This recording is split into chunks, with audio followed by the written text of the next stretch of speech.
وہی جو قبر کو پوجتے ہیں، ایک ہندو جو گائے کو پوجتا ہے اس کو کافر کیوں کہا ہے؟ آپ قبر کو پوجتے ہیں، وہ گائے کو پوجتے ہیں۔ وہی جو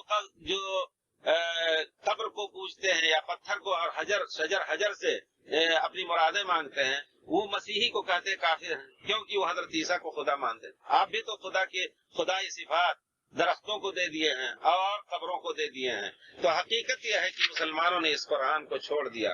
قرآن کو سمجھنے اور نہ سمجھنے کا مسئلہ بھی ایک بہت بڑا اہم مسئلہ ہے، یہاں تک کہ ہندوستان میں آج سے 200 سال پہلے تقریباً شاہ ولی اللہ رحمۃ اللہ علیہ نے جب ترجمہ کیا کلام پاک، تو لوگ ان کے اوپر کفر کا فتویٰ لگا دیا۔ کیوں؟ کہتے ہیں یہ اتنا گستاخ ہے کہ یہ اللہ کا کلام سمجھنے کا دعویٰ کر رہا ہے۔ دیکھیے، حالانکہ اللہ تعالیٰ نے کلام پاک کو صرف سمجھنے اور اس پر عمل کرنے کے لیے اتارا ہے۔ افلا یتدبرون القرآن، قرآن میں تدبر کیوں نہیں کرتے؟ ام علی قلوب اقفالها، کیا دلوں پر تالے لگے ہوئے ہیں؟ کیوں نہیں تدبر کرتے؟